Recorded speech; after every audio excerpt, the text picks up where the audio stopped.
ما هلك نبي خلفه نبي إنه لا نبي بعد.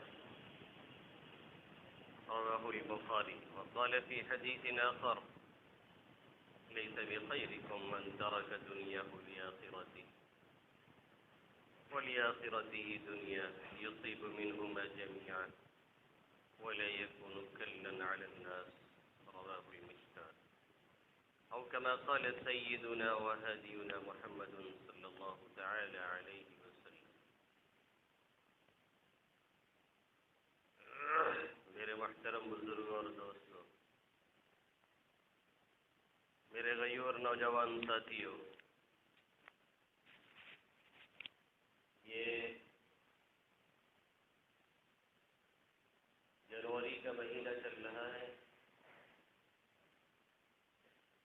اور آج 25 جنوری یعنی کل شنبہ کے روز 26 جنوری انڈیپینڈنس ڈے منایا جائے گا، اور ہندی میں اس کا نام اور گھنٹیڑا ہے، تھوڑا مشکل ہو رہی ہے۔ شنبہ کے روز یہ دن منایا جائے گا۔ ہم اور آپ جانتے ہیں کہ ہمارے یہ ملک ہندوستان ہمارے علماء کی قربانیوں کے نتیجے میں آزاد ہوا ہے۔ آزادی کی یہ تاریخ اور آزادی کا یہ چکر اتنے دنوں تک گھومتا اور چلتا رہا ہے کہ اگر ہم اور آپ،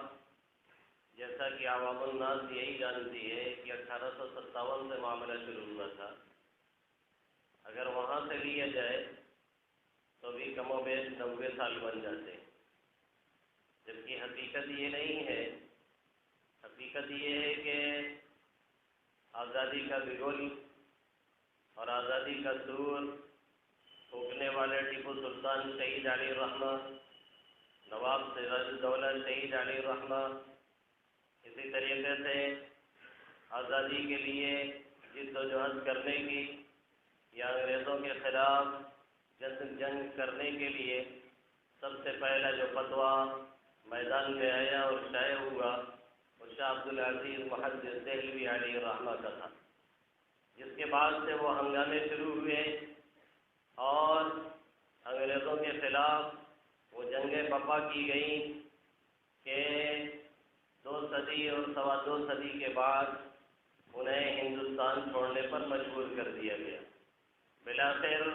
ہمارا یہ ملک 1947 15 اگست 1947 کو آزاد ہوا، اور اس آزادی کے بعد ہمارے اور آپ کے لیے مسئلہ یہ تھا کہ اس ملک کا قانون کیسا ہو، اس ملک کے قوانین کیسے مرتب کیے جائیں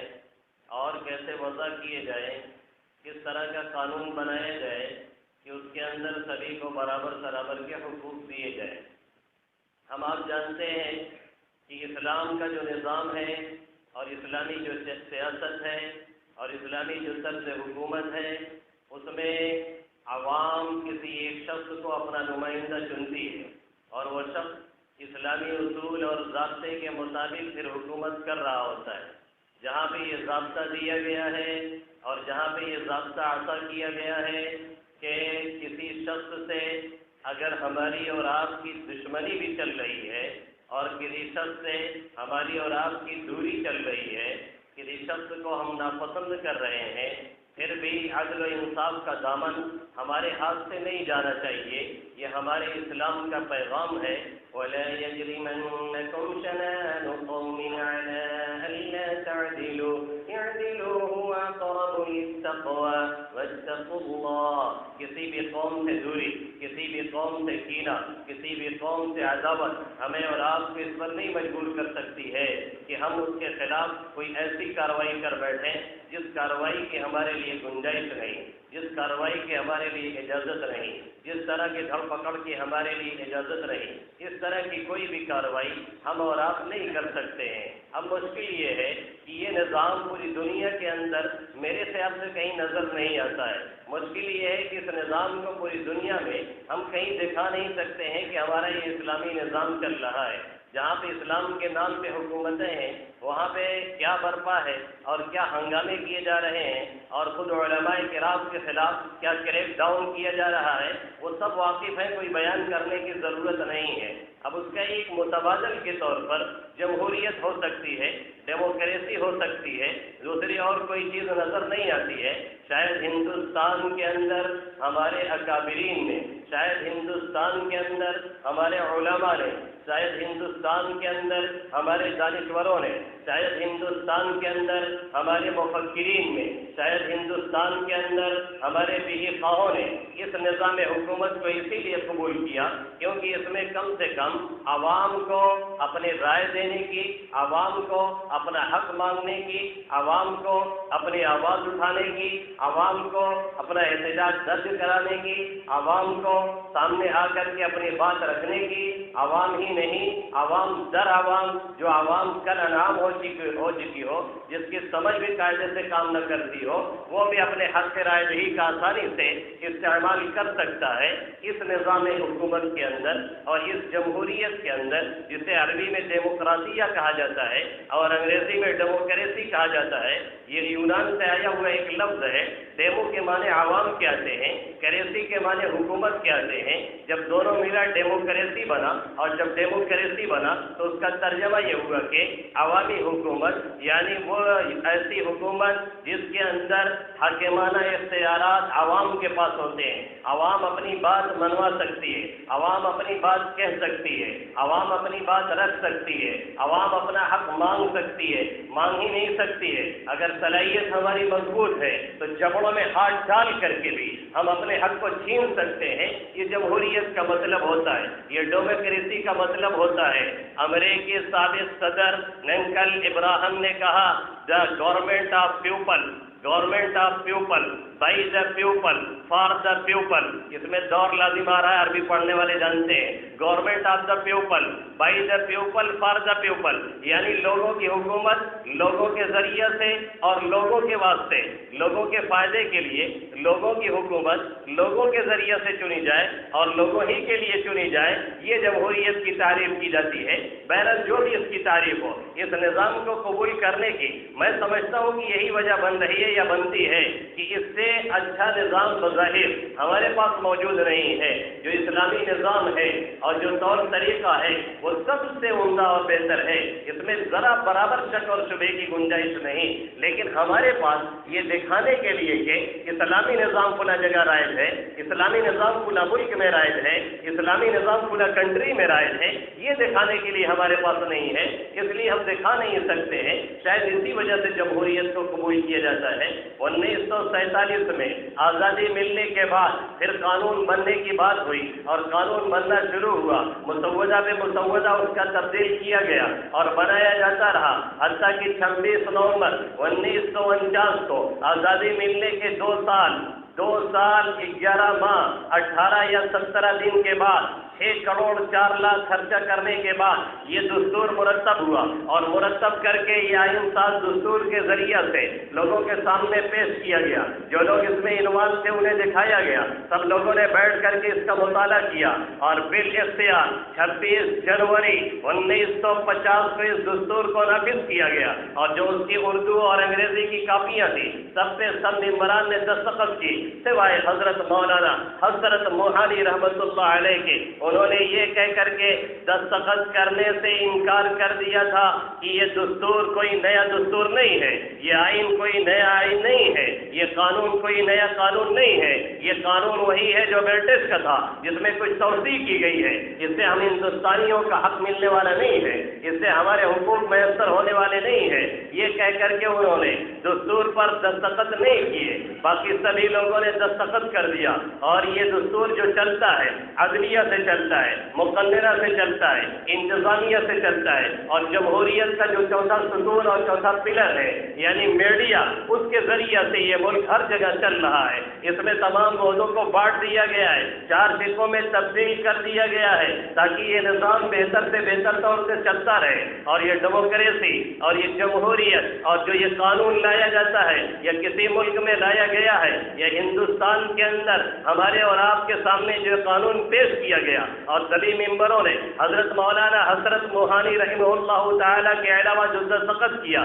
یہ کہہ کر کے کیا کہ اس کے ذریعہ سے ہر ہندوستانی کو اس کا حق ملے گا، اس کے ذریعہ سے ہر ہندوستانی آزادی کے ساتھ جیے گا، اس کے ذریعہ سے ہر ہندوستانی چین اور سکون کے ساتھ رہے گا، اس کے ذریعہ سے ہر ہندوستانی اپنا حق لینے کا مجاز ہوگا۔ اور آرٹیکل 44 کے اندر دفعہ نمبر 44 کے اندر جو یہ بات کہی گئی ہے یکساں سول کوڈ والی، اس سے لوگوں کو کبھی کبھی دھوکہ دینے کی کوشش کی جاتی ہے۔ یکساں سول کوڈ کی بات وہاں پہ لکھی ہوئی ہے، لیکن اس سے مذہبی اختیارات مستثنیٰ ہے، اس سے پرسنل لا کو الگ رکھا گیا ہے، یعنی جو مذہبی رسوم ہے، جو مذہبی طور طریقہ ہے، جو نکاح اور بیاہ اور شادی وغیرہ کے معاملات ہیں یا طلاق وغیرہ کے جو معاملات ہیں، اس سے ہر مذہب کو، اس سے ہر مسلک والوں کو الگ رکھا گیا ہے۔ آرٹیکل 24 کے اندر جو یہ دفعہ نافذ کی گئی ہے، اسی میں یہ صرف بھی بڑھائی گئی ہے کہ اس دفعات سے جو مذہبی اختیارات ہیں وہ سب کے سب الگ رہیں گے۔ 24 آرٹیکل کا مطلب بس اتنا بنتا ہے، شہری حقوق میں سب لوگ برابر رہیں گے، بجلی برابر ملے گی، سڑکیں برابر رہیں گی، پانی برابر رہے گا، اور جو شہری حق بنتا ہے وہ حقوق سب کو برابر سے برابر ملیں گے۔ اس کے علاوہ کوئی اور بات اس آرٹیکل میں نہیں لکھی گئی ہے۔ آرٹیکل 12 سے 15 تک یہ بتلایا گیا ہے کہ ہر ایک کو مذہبی آزادی حاصل ہوگی، ہر ایک کے مذہب کے تحفظ کا اعتبار اور لحاظ کیا جائے گا۔ آرٹیکل 51 کے اندر یہ لکھا گیا ہے کہ ہندوستان کے اعلیٰ مناصب کا اور ہندوستان کی جمہوریت کا اور ہندوستان کے لوگوں کا ہر ایک شخص پر قدر کرنا اور لحاظ کرنا لازمی اور ضروری ہوگا، اور جو اعلیٰ عہدوں پر فائز ہیں ان کا خیال کرنا ضروری ہوگا، اور قومی یکجہتی اور مذہبی ہم آہنگی کو فروغ دینے کی دن رات کوشش کی جائے گی، اور جہاں بھی کسی کو مدد درکار ہوگی ہر شخص دوسرے کو بڑھ کر کے مدد دینے کے لیے آگے بڑھے گا۔ اور اسی کے اندر یہ بھی لکھا ہوا ہے کہ جو جنگلات ہیں اور جو آبادی کو بڑھانے والی چیزیں ہیں اور جس کے ذریعہ سے ہم اور آپ سکون اور اطمینان سے رہ سکتے ہیں، ان تمام چیزوں کو فروغ دیا جائے گا۔ لیکن اس آرٹیکل میں کہیں نہیں لکھا ہوا ہے کہ کسی کے طلاق میں، کسی کے مذہبی معاملات میں، کسی کے نکاح کے مسئلے میں، کسی کے اور مذہبی رسوم میں کوئی شخص انٹرفیئر نہیں کر سکتا ہے۔ یہ جمہوری نظام ہے، یہ جمہوری قانون ہے۔ دستور ہند کے مقدمہ کو پڑھیے، اس میں یہ جملہ لکھا ہوا ہے کہ اس کے تحت تمام ہندوستانیوں کو تحفظات فراہم ہوتے ہیں، اس کے تحت تمام ہندوستانیوں کو آزادی ملتی ہے، اس کے تحت تمام ہندوستانیوں کو آزادی کے ساتھ جینے کا حق دیا جا رہا ہے۔ لیکن جب سے یہ آزادی آئی تب سے یہ بربادی لے کر کے آئی، لیکن جب سے اس آزادی کا نام لگا تب سے بربادی ہمارے اور آپ کے پیچھے لگی۔ جب سے یہ آزادی کا نام دیا گیا تب سے اس آزادی کے پس پردہ وہ فلسفی ذہنیت ہے جو ہندوستان کو کھوکھلا کرنے کے درپے ہیں، اور وہ لوگ جو ہمارے وجود کو ہندوستان میں برداشت کرنے کے لیے ایک سیکنڈ کے لیے بھی تیار نہیں رہتے ہیں، اور وہ لوگ جو ہندوستان کی گنگا جمنی تہذیب کو دیکھنا پسند نہیں کرتے ہیں، وہ لوگ جو یہ چاہتے ہیں کہ لڑاؤ اور حکومت کرو، ڈیوائڈ اینڈ رول کی پالیسی پہ عمل کیا جائے اور اپنا الٹو سیدھا کیا جائے اور مکھی اور مکھن کھایا جائے اور دہی میں اپنے کو ڈبایا جائے، وہ لوگ کبھی یہ نہیں چاہتے ہیں کہ ہندوستان کی گنگا جمنی تہذیب کو برقرار رکھا جائے۔ دن رات خاص طور سے سینٹرل جو گورنمنٹ ہے اور یہاں اسٹیٹ کی جو گورنمنٹ ہے اور اکثر اسٹیٹوں میں جو ان کی گورنمنٹیں ہیں، وہاں پہ بیٹھ کر کے دن رات یہ سوچا جاتا ہے اور یہ تجویز پاس ہوتی رہتی ہے کہ کس طریقے سے پولرائز کیا جائے الیکشن کو، کس طریقے سے ان لوگوں کو آپس میں بھڑایا جائے اور کس طریقے سے مسلمانوں کو کمزور کیا جائے۔ کیا یہ حقیقت نہیں ہے کہ جیلوں میں ہماری تعداد سب سے زیادہ ہے، جبکہ دوسرے تمام کے تمام اداروں میں ہماری تعداد نہ کے برابر ہے؟ اور یہ کہا جاتا ہے کہ قوم مسلم پڑھتی نہیں ہے، یہ کہا جاتا ہے کہ اس قوم کے بچے پڑھتے نہیں ہیں، یہ کہا جاتا ہے کہ اس قوم کے بچے ہائی ایجوکیشن کے مالک نہیں ہوتے۔ اس میں دو رائے نہیں ہے کہ قوم مسلم میں نہ پڑھے ہوئے لوگ کم ہیں، اس میں دو رائے نہیں ہے۔ مجھے کھلے طور سے اس کا اعتراف ہے، چاہے دینی تعلیم کا مسئلہ ہو اور چاہے دنیاوی کی تعلیم کا مسئلہ ہو، ہمارا نوجوان ایک کافی جھولے ہوئے ٹہلتا رہتا ہے، کسی کام کا نہیں، نہ دین اور دنیا کے اعتبار سے۔ بہت بڑے بڑے گاؤں ہمارے قریب میں ہیں، اگر کوئی ہندو گاؤں ہوتا تو شاید بہترین ڈاکٹر وہاں ملتے، شاید کوئی انجینئر ملتا، شاید کوئی IAS آفیسر ملتا، شاید کوئی اور آفیسر ملتا، لیکن کوئی دیکھنے کو نہیں ملتا ہے۔ اس میں دو رائے نہیں ہے، لیکن یہ کہہ کر کے ہم کو بالکل پیچھے دھکیل دینا اور یہ کہنا کہ آپ نے کوئی پڑھا ہوا نہیں ہے، انتہائی غلط تاثر دینے کی کوشش ہے۔ بہت سے ایسے بھی ہمارے میں ہیں جو اتنی اعلیٰ تعلیم کے مالک ہیں اور اتنے ہائی ایجوکیشن کے مالک ہیں اور اتنے اچھے ذہن کے مالک ہیں کہ انہیں چھوڑ دیا جائے تو ہندوستان کی گورنمنٹ وہ چلا سکتے ہیں، لیکن موقع پاتے ہی ان کا انکاؤنٹر کرنے کی کوشش کی جاتی ہے، موقع پاتے ہی انہیں راستے سے ہٹانے کی کوشش کی جاتی ہے، موقع پاتے ہی انہیں جیلوں کے سلاخوں میں دھکیلنے کی کوشش کی جاتی ہے، بے بنیاد الزام لگا کر کے جس کا کوئی ذریعہ نہیں ہوتا، جس کا کوئی سراغ نہیں ملتا ہے۔ 20 سالوں میں جیلوں میں ٹھوس دیا جاتا ہے، پھر انکوائری کے نام پہ ایک کمیشن بیٹھا دیا جاتا ہے۔ کسی معاملے کو اگر سرد بستے میں ڈالنا ہو پھر ایک کمیشن بیٹھا دیجیے اور اس کے بعد انکوائری سے انکوائری چلتی رہے، پھر 1 سال چلے، 2 سال چلے، 5 سال چلے، 10 سال چلے، 20 سال چلے، کوئی بھروسہ نہیں۔ سب سے بڑا کمیشن نویش کمیشن ہے، سب سے بڑا کمیشن سری کرشنا کمیشن ہے جو 26 سالوں سے چل رہا ہے، اپنی رپورٹ نہیں پیش کر پا رہا ہے۔ اس کمیشن کی کوئی اہمیت نہیں، اور یہ کمیشن جو اپنی رپورٹ پیش کرتا ہے سپریم کورٹ کے 7 ججز کا یہ فیصلہ ہے کہ اس رپورٹ کی کوئی اہمیت نہیں ہوتی، اس رپورٹ کے آدھار پہ کوئی فیصلہ نہیں دیا جا سکتا ہے، بس ایک رپورٹ ہے، یہ دکھائی جا سکتی ہے کہ ہم نے یہ تحقیق کیا ہے، یہ بتایا جا سکتا ہے کہ ہم یہ تحقیق کر کے لائے ہیں، باقی اس کے آدھار پہ کوئی فیصلہ نہیں کرتی ہے عدلیہ۔ پھر یہ کمیشن بیٹھایا کیوں جاتا ہے، پھر یہ کمیشن لگایا کیوں جاتا ہے، پھر یہ کمیشن آگے بڑھایا کیوں جاتا ہے؟ یہ صورتحال قوم مسلم کے تعلق سے ہر محاذ پہ قائم کی جا رہی ہے، اور جہاں بھی کوئی اس طرح کا اعلیٰ دماغ کا انسان ہوتا ہے اس کے پیچھے NI کے دہشت گرد، اس کے پیچھے ATS کے دہشت گرد، اس کے پیچھے اس طرح کے لوگ لگا کر کے اپنا کام نکالا جاتا ہے، اور جب وہ کام دے چکے ہوتے ہیں ان پہ دباؤ بنایا جاتا ہے، غلط کام کرنے کے لیے ان پہ دباؤ بنایا جاتا ہے، غلط کام انجام دینے کے لیے ان پہ دباؤ بنایا جاتا ہے، ہماری اور آپ کی عزتوں سے کھلواڑ کرنے کے لیے ان پہ دباؤ بنایا جاتا ہے، بے گناہوں کو جیلوں میں ڈالنے کے لیے ان پہ دباؤ بنایا جاتا ہے۔ جو اکثریتی طبقہ سے تعلق رکھتے ہیں وہ کھلے ہوئے اسلحہ لہرا رہے ہو یا ان کی دکانوں میں اسلحہ بھر کے ملے، وہ پکڑے جائیں گے اور دوسرے روز انہیں چھوڑ دیا جائے گا کیونکہ اوپر کا دباؤ ہے۔ اگر وہ یہ کام نہیں کرتے ہیں تو پھر ان کو باہر کا راستہ دکھایا جاتا ہے،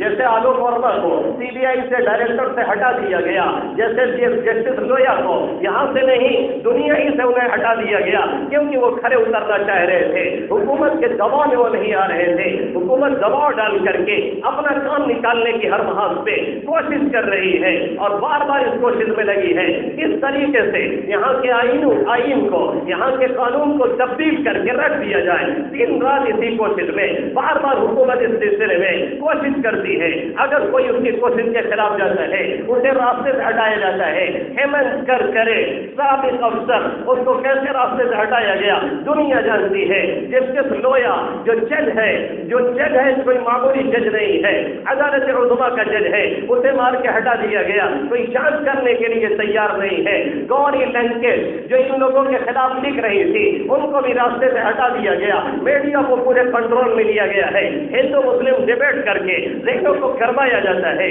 ذہنوں کو بھڑکایا جاتا ہے، آگ لگانے کی کوشش کی جاتی ہے۔ مسلمان الگ جوش میں رہتا ہے، ہندو الگ جوش میں رہتا ہے، اور اس پہ جو آ کے بیٹھتے ہیں 1 نمبر کے چنٹو ہیں، 1 نمبر کے بٹو ہیں، 1 نمبر کے لٹیرے ہیں، قوم کا سودا کرنے والے ہیں، جن کو بار بار منع کیا جاتا ہے کہ اس ڈیبیٹ میں حصہ نہ لیا کرو کیونکہ اس سے کوئی نتیجہ نہیں نکلتا سوائے اس کے کہ دونوں طرف گرمی پیدا ہوتی ہے، سوائے اس کے کہ ہندو مسلم میں دوری پیدا ہوتی ہے۔ لیکن 5-5 ہزار لے کر کے ڈیبیٹ میں آتے ہیں قوم کو دکھانے کے لیے ہم مذہبی اسکالر ہیں، قوم کو بتانے کے لیے ہم دھرم گرو ہیں۔ دھرم گرو نہیں ہیں، اتنے سڑے ہیں کہ ان کو ایک حدیث تک نہیں آتی ہے، چلے جاتے ہیں بحث کرنے کے لیے طلاق کے مسئلے پہ، چلے جاتے ہیں بحث کرنے کے لیے نماز کے مسئلے پہ، چلے جاتے ہیں بحث کرنے کے لیے کسی مذہبی مسئلے مسائل پہ ان کو کچھ نہیں معلوم ہوتا. کتنوں کو میں نے ایسے دیکھا ہے جنہوں نے ڈیبیٹ میں بڑی گرما گرم بات کی ہے اور بعد میں وہی سمبت پاترا اور بی جے پی کے ترجمانوں کے ساتھ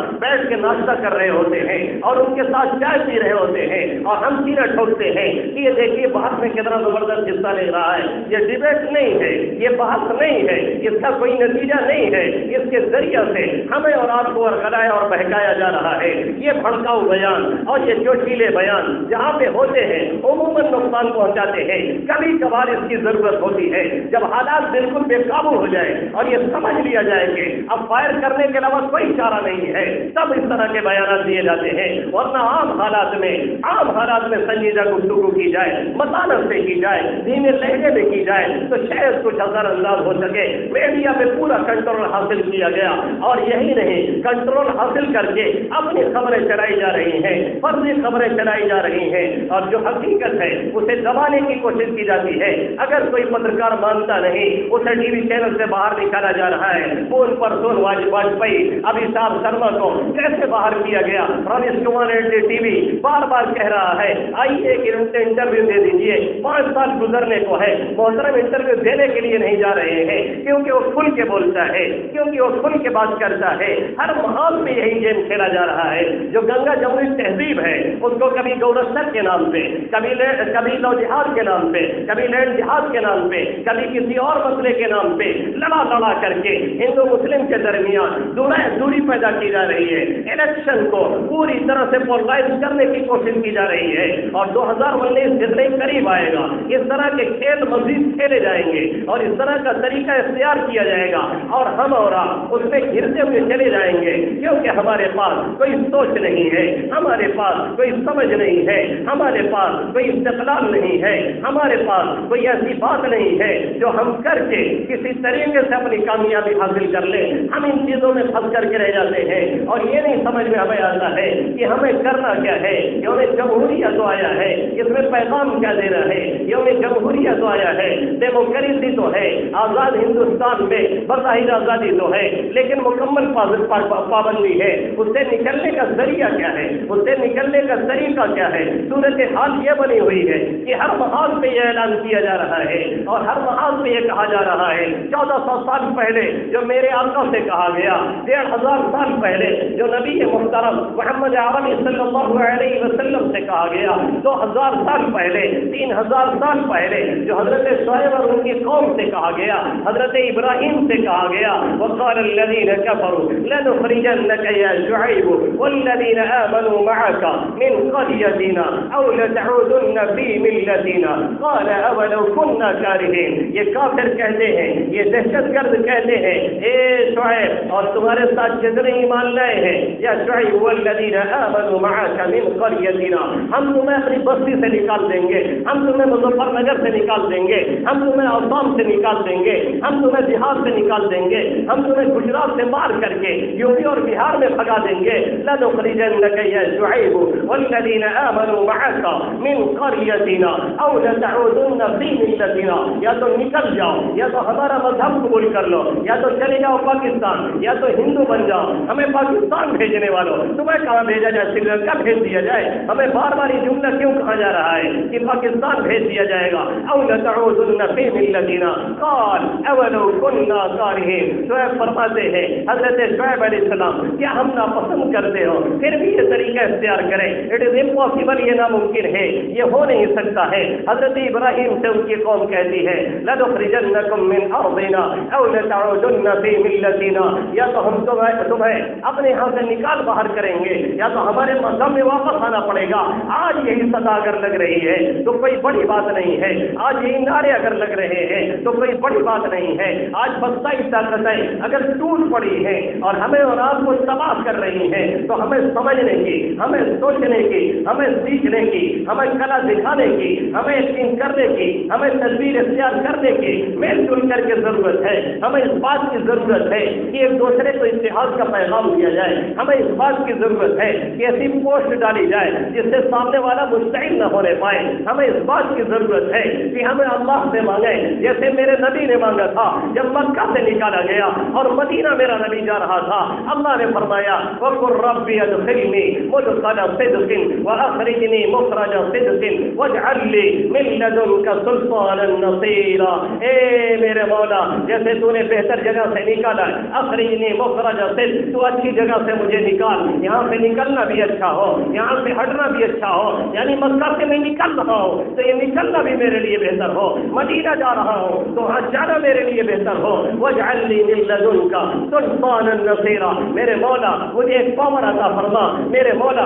مجھے ایک قوت عطا فرما, میرے مولا مجھے ایک طاقت عطا فرما, میرے مولا مجھے ایک دبدبہ عطا فرما, میرے مولا مجھے ایک روب اور داو عطا فرما. کیونکہ جب تک یہ دبدبہ نہیں, جب تک یہ سلطنت نہیں, جب تک یہ قوت نہیں, جب تک یہ طاقت نہیں, جب تک یہ پاور نہیں, پھر بیٹھ کر کے ہاتھ پیسنے سے کچھ ہونے والا نہیں, بیٹھ کر کے دانت پیسنے سے کچھ ہونے والا نہیں. ضرورت اس بات کی ہے کہ اس روب کو حاصل کرنے کے لیے, ضرورت اس بات کی ہے کہ اس روب و داو کو حاصل کرنے کے لیے خاموش کوشش کی جائے, ہنگامے نہ کیے جائیں. جہاں سے اپنی سیٹ نکل رہی ہو وہاں سے خاموشی سے نکالنے کی کوشش کی جائے. جہاں نہیں نکل رہی ہے وہاں چھوٹے دشمن کو بڑے دشمن کے مقابلے میں ترجیح دی جائے. اس طرح کی کوشش کی جائے. اللہ سے کہا جائے رب ادخلنی مدخل صدق واخرجنی مخرج صدق واجعل لي من لدنك سلطانا نصيرا. اللہ سے مانگا جائے, ان سے کہا جائے. اور یہ قوت اور یہ سلطنت اور یہ شوکت اور یہ حکومت کوئی بری چیز نہیں ہے, یقیناً بری چیز نہیں ہے. جنہوں نے لوگوں کے دماغوں میں بیٹھایا انہوں نے غلط بیٹھایا ہے. اللہ کا حبیب بخاری شریف کی روایت میں فرماتا ہے کانت بنو اسرائیل تسوسهم الانبیاء. بنو اسرائیل کی ذمہ داری, سیاست کی ذمہ داری, قیادت کی ذمہ داری انبیاء کرام کے پاس ہوتی تھی. کانت بنو اسرائیل تسوسهم الانبیاء كلما هلك نبی كلما هلك نبی خلفه نبی. جب کوئی نبی دنیا سے جاتا دوسرا نبی اس کی جانشینی کرتا. میں اب آیا ہوں انه لا نبی بعدی, میرے بعد کوئی نبی نہیں, اب میرے وارثین یعنی علماء ہیں, ان کی ذمہ داری ہے قوم کو آگاہ کریں, ان کی ذمہ داری ہے جمہوریت کیا ہے یہ بتائیں, ان کی ذمہ داری ہے ڈیموکریسی کیا ہے یہ بتائیں, ان کی ذمہ داری ہے آزادی کی جنگ کس نے لڑی یہ بتائیں, ان کی ذمہ داری ہے کیسے اقتدار ملے گا یہ بتائیں, ان کی ذمہ داری ہے. اور قوم کی ذمہ داری یہ ہے کہ جو بتا رہے ہیں کان دھر کر کے سنیں, سننے کے بعد عمل کرنے کی کوشش کریں. انہ لا نبی بعدی, میرے بعد کوئی نبی نہیں ہے. اگر کوئی یہ کہتا ہے سلطنت غلط ہے, اگر کوئی یہ کہتا ہے طاقت غلط ہے, اگر کوئی یہ کہتا ہے پاور غلط ہے تو وہ خود غلطی کر رہا ہے. اس کا غلط استعمال غلط ہے, حاصل کرنا غلط نہیں ہے. ہماری شریعت نے غلامی کو ترجیح نہیں دی, ہماری شریعت نے غربت کی تعریف نہیں کی ہے, ہماری شریعت نے کسی کی بری حالت کو دیکھ کر کے یہ نہیں کہا کہ یہ ٹھیک حال میں ہے. ایک صحابی آتے ہیں, مسلم شریف اٹھائیے, میرا نبی ان کی حالت دیکھتا ہے, پھٹے ہوئے لباس ہے, حالت غیر ہے, آقا کے چہرے کا رنگ بدل جاتا ہے. تغیر لون رسول اللہ صلی اللہ علیہ وسلم, آقا کے چہرے کا رنگ بدلتا ہے. آقا کہتے ہیں کیا تمہارے پاس کچھ نہیں ہے؟ صحابی کہتے ہیں میرے پاس کچھ نہیں. آقا فرماتے ہیں ہے کوئی جو صدقہ کرے, ہے کوئی جو خیرات کرے, ہے جو کوئی ان کا انتظام کرے. کوئی صحابی کپڑا لا رہے ہیں, کوئی غلہ لا رہے ہیں, کوئی پیسہ لے کر کے آ رہے ہیں. جب ان کا انتظام ہو جاتا ہے, روایت کے الفاظ ہے تلاذا وجہ رسول اللہ صلی اللہ علیہ وسلم, آقا کے چہرے کا رنگ جو تھوڑی دیر پہلے ابھی بدل گیا تھا اب خوشی سے دمکنے لگا, خوشی سے کھلنے لگا, خوشی سے چمکنے لگا. مشکات شریف اٹھائیے, میرا نبی فرماتا ہے, مشکات شریف اٹھائیے, میرا نبی فرماتا ہے لیس بخیرکم, تم میں سے اس کے اندر کوئی بھلائی ہے ہی نہیں. لیس بخیرکم من ترک دنیا ہو لآخرتہ, جو آخرت حاصل کرنے کے لیے دنیا کو چھوڑ دے, سنیاس لے لے, سیاس دے دے اور بابا بن کر کے کنارے زندگی گزارے. لیس بخیرکم من ترک دنیا ہو لآخرتہ, جو اپنی آخرت کے لیے دنیا چھوڑ دے یا اپنی دنیا کے لیے آخرت چھوڑ دے. آقا فرماتے اس کے اندر کوئی بھلائی نہیں. یصیب منہما جمیعا, دونوں میں سے حاصل کرے. ولا یکون کلن علی الناس, لوگوں پہ بوجھ نہ بنے. جب یہ طاقت ہوگی, جب یہ قوت ہوگی, جب یہ سلطنت ہوگی, جب یہ رعب ہوگا, جب یہ دبدبہ ہوگا, جب یہ شان و شوکت ہوگی,